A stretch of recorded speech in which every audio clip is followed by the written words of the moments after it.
कश्मीरी पंडितों के नरसंहार के समय जो सबसे पहला हाथ मदद के लिए आगे आया वो था हिंदू हृदय सम्राट बाला साहब ठाकरे का।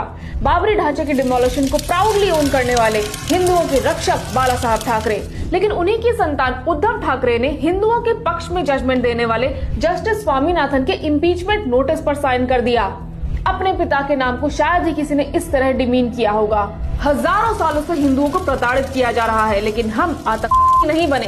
हम अपनी लड़ाई लीगली लड़ते हैं। लेकिन जब वहां न्याय मिला तो जस्टिस के अगेंस्ट ही इम्पीचमेंट नोटिस निकाल दिया और उस पर साइन करने वाले 160 लोगों में से एक नाम श्री बाला साहब ठाकरे के सुपुत्र उद्धव ठाकरे का भी था। What a shame. Uddhav ji, appeasement politics में इतना नीचे भी मत जाइए कि वापस ऊपर ही नहीं उठ पाएं। वैसे अब उस पहाड़ी पर वक्फ बोर्ड अपना हक जमाने की कोशिश कर रहा है। कहीं ऐसा ना हो एक दिन आपके घर पर भी वक्फ बोर्ड अपना हक जमा ले। दोस्तों, आज मैं कांग्रेस के बनाए उन काले कानूनों के बारे में आपको बताने जा रहा हूं जो सिर्फ और सिर्फ हिंदू विरोध में थे।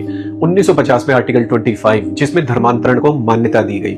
दोस्तों, सबसे ज्यादा धर्मांतरण हिंदुओं का ही हो रहा था। 1950 में आर्टिकल 28 हिंदुओं से उनकी धार्मिक शिक्षा का अधिकार छीन लिया गया, लेकिन अल्पसंख्यकों को उनके धर्म की शिक्षा का अधिकार दे दिया।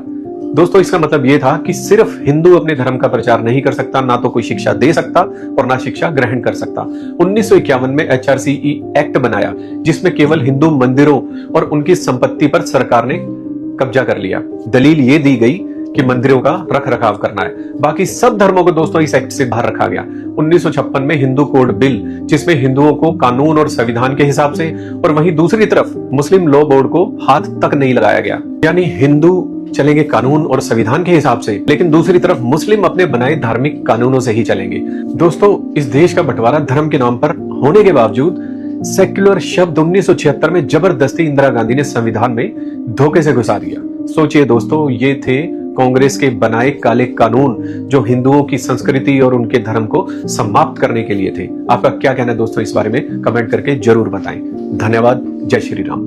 जब बांग्लादेश में हिंदुओं को मारा जा रहा है तो फिर शाहरुख खान की कोलकाता नाइट राइडर्स ने बांग्लादेश के प्लेयर्स को खरीदा ही क्यों था? ये सवाल था भारत के विभिन्न हिंदू संगठनों का, क्योंकि पिछले दिनों हुए IPL के ऑक्शन में शाहरुख खान की टीम कोलकाता नाइट राइडर्स ने बांग्लादेशी बॉलर मुस्तफिजुर रहमान को खरीद दिया था। हालांकि अब जब भारत के हिंदू इस चीज का विरोध कर रहे हैं तब BCCI की भी आंखें खुली हैं और उसने KKR से मुस्तफिजुर रहमान को हटाने को कहा है, जो एक हिसाब से सही भी है, क्योंकि अगर कोई भारत और हिंदू धर्म से इतना हेट ही करता है तो फिर हिंदू प्लेयर्स के बीच उनके देश के प्लेयर्स का खेलना कैसे सही हो सकता है? हेट और स्पोर्ट साथ नहीं चल सकते और तभी BCCI के इस फैसले से भारत के तमाम हिंदू खुश हैं। आपके हिसाब से ये फैसला सही है या गलत? कमेंट में बताना।